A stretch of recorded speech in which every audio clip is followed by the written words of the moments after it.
Welcome back, everyone. 50 Cent is making waves again, this time over content that didn't make it into his Netflix documentary about Diddy. According to 50, there was simply too much material for just 4 episodes, leading to the removal of several key points, including an alleged personal connection cut for time. Rather than save it for another season, 50 has hinted that the extra footage might drop on YouTube. Since the documentary aired, he says more people have reached out with new details, all questioning why he's pushing this so hard. Comedian TK Kirkland recently weighed in, dismissing the idea that it's about attention or drama and pointing to a deeper, more personal reason behind 50's actions, explaining why this story continues to escalate. Out of all the women in the world that Diddy could have gotten with, he chose 50 Cent's baby mother. It's a lot of variables to this particular question. Because I talk to a lot of people, older, younger, even my daughter, who's 22, she didn't understand it.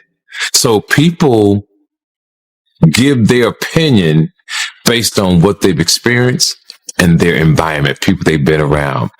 So to the people that understand boundaries and respect, I always tell men you should never date another man's girl if you're not aware of it. If you know it. He stressed that crossing that line shows a serious lack of respect, noting that in his entire life, he's never knowingly been involved with someone who had ties to one of his friends, an unwritten rule he refuses to break. TK highlighted that Diddy isn't short on options, given his fame, wealth, and global connections, which makes the situation even more questionable. From TK's perspective, this wasn't a coincidence or a careless slip, but a deliberate move, especially considering the long-standing tension between Diddy and 50. The history between them makes it hard to see this decision as anything but intentional, adding another layer to an already complex situation. He went after the baby mother of one of his rivals. Exactly. Someone who had been taking shots at him for years. Absolutely. On purpose. And he went after her knowing that they had beef. Right. And slutted her out. Slutted out. Just slutted her out. Slutted out. Having a whole basketball team run a train on her. Totally and did. I just totally the whole agree. thing, right? Totally agree. Right. But his reputation from when he worked at Uptown, I'll be sure's girlfriend. Oh, Kim Porter. Kim Porter. Right. That's his reputation. I'll be sure his baby mother. Baby mama. Yeah. Then, Eric Serum, his friend, the one that she had his baby, Mia. So he's had a reputation of going after people. Tupac's ex-girlfriend. Tupac's ex-girlfriend. He got a baby with her too. Exactly. Yeah. So my point that I'm making to the men listening, well, if you don't understand this, then you're just poorly educated and don't really have common sense. It's a no-no. There's no way I would go after Vlad's ex-girlfriend. Right. I'm so loyal that if I met a woman and she said, "Oh yeah, I stay Vlad," I can't with you, babe. Right. I wouldn't even put excuse my language, because that's how I move. Other people don't move like that, but you see me in Paris, you see me all over the world. Why would I want to do that to mess up? While 50 Cent's documentary has been receiving widespread attention and praise, not everyone sees it as a win. Gone Deal has voiced sharp criticism, claiming parts of the project lacked originality and mirrored ideas he had shared previously without proper credit. He argues these elements weren't based on fresh research, but recycled concepts, raising questions about creative ownership. His remarks have added a new layer of controversy, shifting some of the focus from the documentary's success to how it was actually produced. In the interview about, he said that he had a lot of footage had to be down, the documentary had to be downsized. You understand? I don't really believe that, because a documentary is a documentary, and they could have had 45 minutes, they could have had an hour, to each one of those. You understand? They left out certain things. He said they even left out the one about Sarah Chapman. You understand? And for whatever reason, he probably left out a lot of other different stars too. Situations that they could have spoke about. You understand? I have a problem with the documentary And I'm just going to let you know that the reason I have a problem with the documentary is that they know that they took my idea. You understand? They know that when I came to them, I laid out what they should do and how the documentary should be. You understand? She could say whatever she want to say. I talked to those producers before I even talked to her. They wanted to know what I had, what I was bringing, my pictures, all that stuff like that. And I told them about me, Tim, and Kirk. You understand what I'm saying? And how it would go. They did the same thing. This ain't the first time they stole from me, man. If you look at the Notorious Big, if you watch the Notorious Big, that part about the shoes, I had that in my book. And I was talking to K.O. Copeland. He was one of the writers of that movie. And I told him about when I let Big use my shoes at Soul Train Award. You had this old flunky ass dude, Mike B, get on Angie Martinez's show and talk about, yo, Big, he wore mixed max shoes and he went out there and performed. When you go look at the film, when you go look at Big performing that on that show, ain't nothing mixed match about them shoes. There was $800 Maury's, size 14D, Big World 14E. E means that his shoes is a little wider than mine. He struggled, but he put them on and he went out there and performed. Those was my Gators that he had on.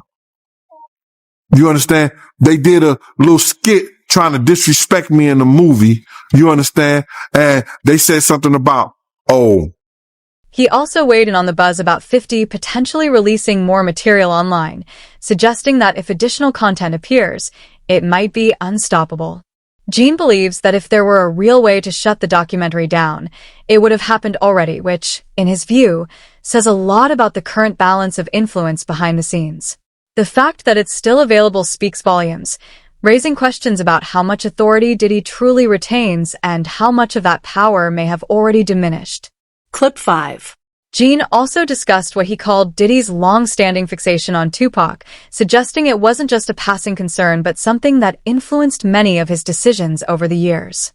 According to Gene, this mindset guided how Diddy operated behind the scenes, shaped his choices, and affected the way he handled situations both personally and professionally, making it a defining element of his approach for a significant period. Henry, and if 50 do another one, and I heard he's going to put it on YouTube or do whatever he's going to do, Puff ain't going to have nothing to do with that. Puff ain't going to have nothing to do to try to stop that because he can't. Because if he could stop it, it would have been stopped. You know why he can't stop it? Because Puff know people right there at Netflix. Don't think he don't. And I don't know if this guy still worked for them, but he was part of the flavor unit, Shakim. He was part of the flavor unit.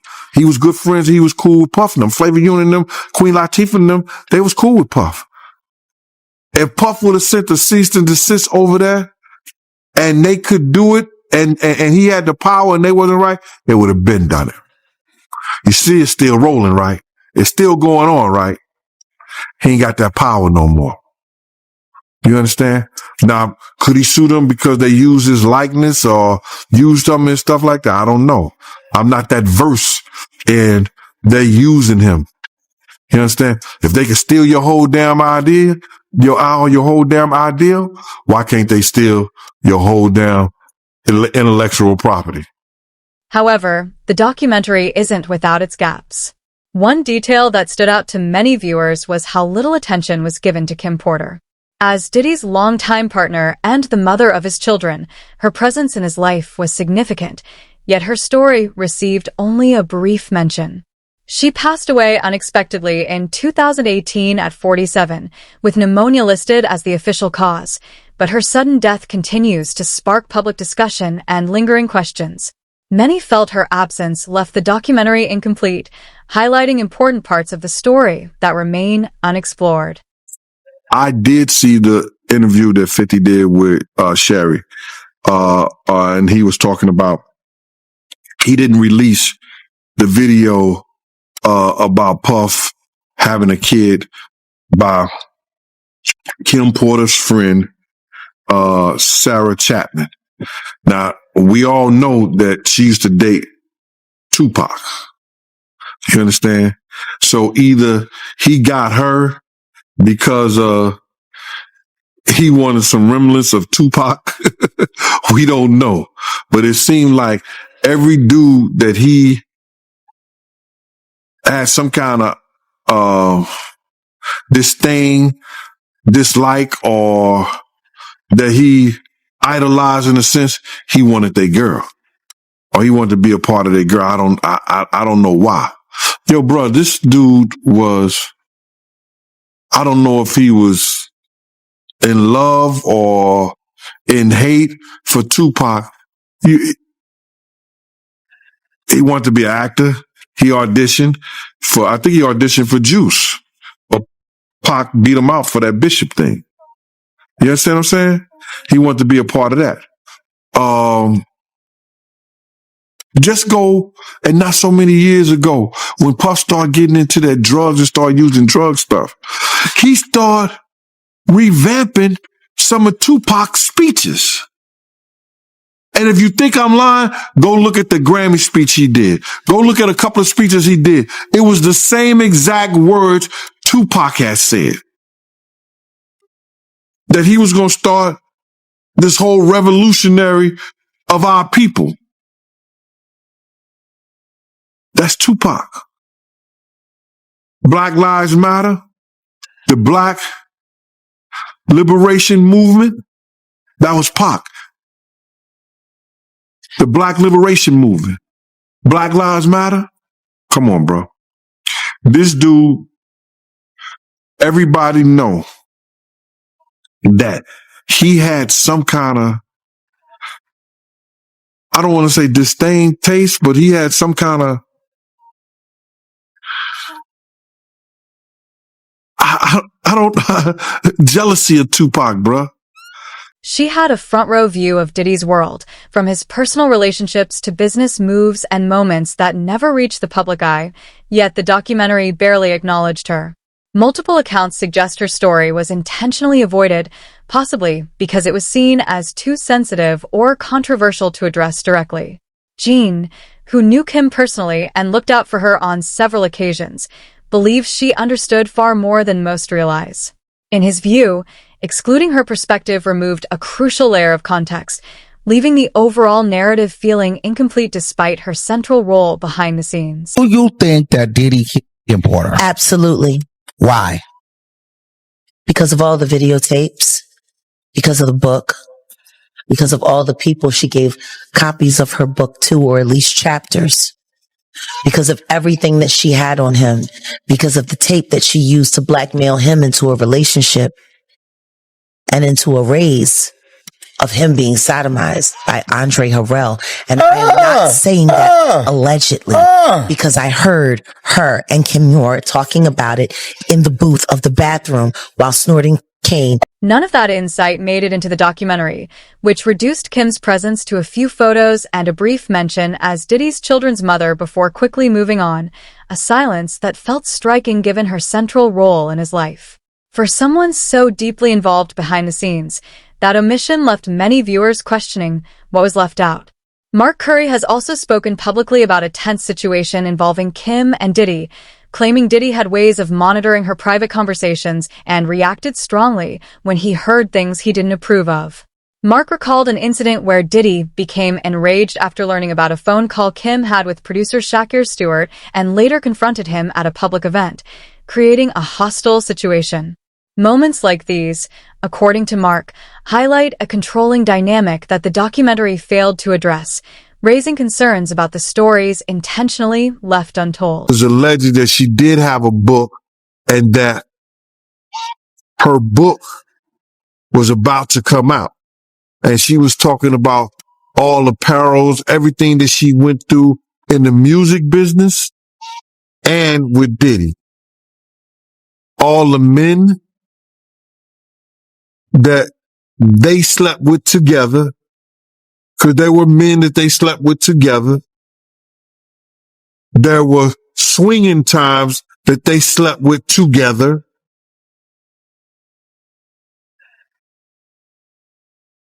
I don't know, man. How do you put your girl through some shit like that? Or how you look at your girl and knowing that she to another dude? What kind of demonic mind you have to be that far gone where that don't bother you, and got rid of them.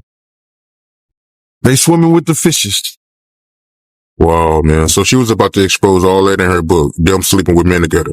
She was going to expose everything. I heard it was tell all. Yeah, that's crazy, man. Just curious, right? Did you know that Diddy and Kim had that type of relationship back then in real time? Yeah. Yeah. Yeah. Cause I know somebody personally that lives in Atlanta that was swinging with them, and I would never mention his name because he's a good brother and he knows my family down there.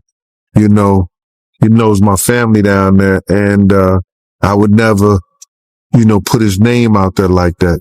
He's been in the music business. He didn't put a lot of groups, A-listed groups out there, especially A-listed. This also seems to fit a broader pattern, particularly in how the documentary treated Diddy's famous parties. For years, these events were rumored to draw influential figures from across industries, yet the film barely touched on that. No major names were mentioned, and few details were shared, which feels odd given how openly these connections were discussed at the time, and how quiet many of those same figures remain today. It was the other day they just did a whole thing with the girl that he was dating was the one that was putting the wiretaps and all of that out. It was a clear case. She came, hey, I was the one who's doing the wiretaping and all of this, right? The tapping. So I knew about this before she came out and said that she was the one that was doing it. I was sitting there like, damn, he know everything she doing. He know her conversation. I'm sitting there like when I'm sitting there right there next to him, when I'm hearing them saying, this is what Shakira Stewart was saying to Kim Porter on the phone that made him mad. That made him so mad at Shakira Stewart when he went to L.A. Reid party, hit him with the chair. You don't think if he hit a man with a chair for dating this girl, they gonna have a fight at home too. You know what I mean? That's why, they say, he busts her nose up on the boat. And have you ever been to Sandro Pay's see a brother play a mandolay? Remember that was in his song? I need a good woman next to me. So then it happened in what was it, Sandro Pay? Like that island. And then he bust her nose. They had a shit. She said, they tried to make it seem like she slipped and fell. She slipped and fell and broke her nose. Nah, the truth was she slipped and fell and landed on his fist. Yeah, but that's what happens when you put your hands on females. I don't really have much respect for a man who's physically abusive towards women, man. I kind of think they be kind of suspect. I'd be like, man, girls fight.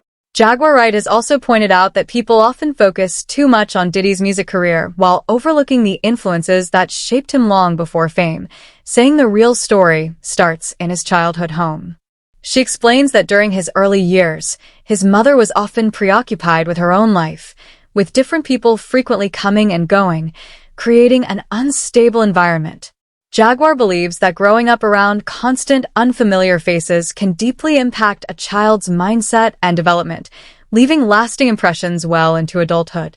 In her view, these early experiences likely played a significant role in shaping who he became long before the music industry ever entered the picture. Thoughts on all his celebrity friends that denounced those allegations and were like, this is false, and Liars. they would say, yeah, should they speak up now? It's getting a little too late for those who are complicit. Stevie J should be charged. Mary J. Blige should also be charged. Jennifer Lopez should definitely be charged. Jay-Z should be charged. Khaled should be charged. Rick Ross should be charged.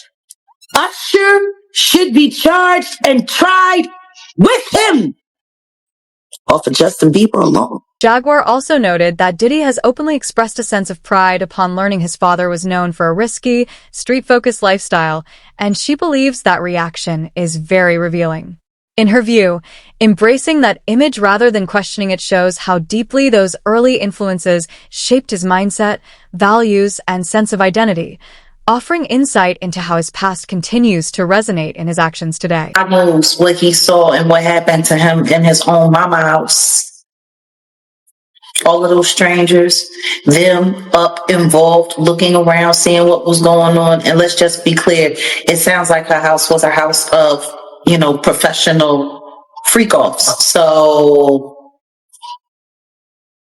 who knows what he saw or what could have happened to him while she was busy entertaining people and pouring and getting tips, as she would say, for her after-hour life.